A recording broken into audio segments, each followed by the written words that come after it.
throttle's up to 250. I'd like to be up a little higher when I start, but we'll see what happens here. I like to go with 225 to 300. We're going to scrape this off, put our pan in, and our apple juice in.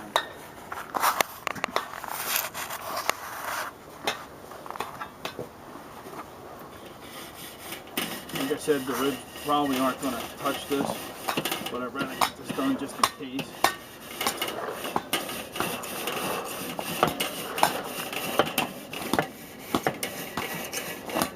Fortunately, it isn't 10 degrees out here like some other cooks where I have to add charcoal constantly. I'm hoping the snake will work out and it'll go around. Alright, now we're going to put our pan in our apple juice. That way we don't get all that stuff falling down on us.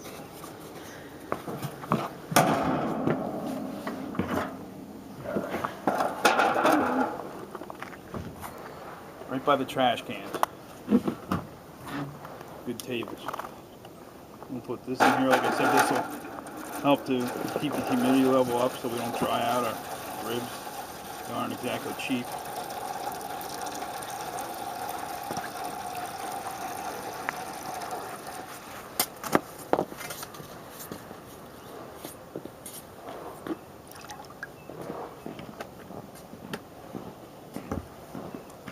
And put the grill grate back on. Close her up, and then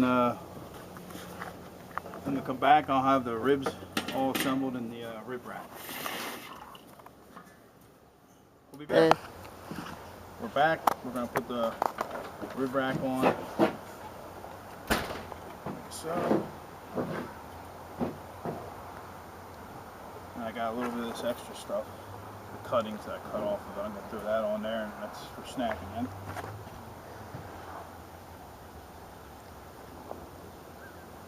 And that's pretty much it. 6 hours later, hopefully we'll have something good here. We'll be back. You're taking a video. Okay, welcome back to Lumberjack Barbecue. Looking pretty good. The temperature's gotten up there now. We're at about, I would say, 260, 265 maybe.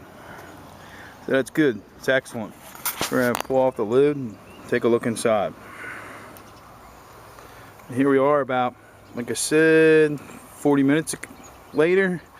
Our little nubbins down there are doing it pretty good. Looks good. We'll come back in about an hour.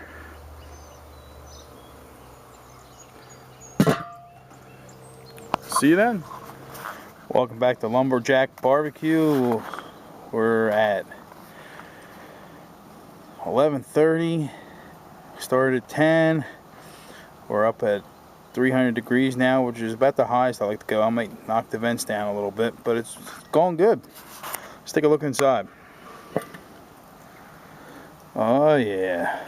Oh yeah, that's looking great. The snake's starting to work. You can see it working around over here.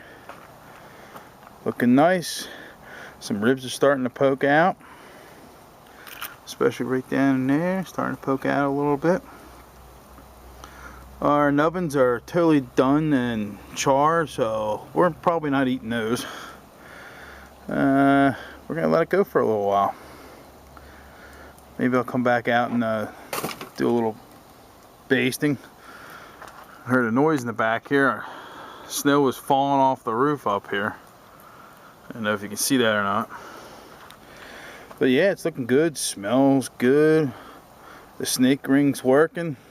I think what we might do is turn the ribs a little bit. We're going to go a little counterclockwise here. Grab a glove. There we go. A little lefty. Excuse me for a second. And we'll go ahead and turn them because the fire is right over here. That way we're not right on the edge of those ribs there. And we'll put the lid back on and check back in about an hour. See you soon here on Lumberjack Barbecue. Welcome back to Lumberjack Barbecue. What we have here is 3 hours in. 4 ribs on the rib rack. some aluminum foil, 4 sheets, a little butcher paper underneath so we don't mess up the stove. About ready to wrap them, doing the Texas cheat. Put them back on the grill. We'll see you in a little bit. Back to Lumberjack Barbecue here in Pennsylvania. And they're wrapped up. Texas cheat is what we're doing. Snake rings working really good. About another 2 hours wrapped up, and then we'll unwrap them for an hour. We'll probably come out in about another hour and spin the grill a little bit, spin the grate that is. And so we're gonna cover it up. It was doing 250 when we came out here. Pretty sure it's going to do 250 after this. And cover them up and get back downstairs and have another beer or two and come back out. See when we come back.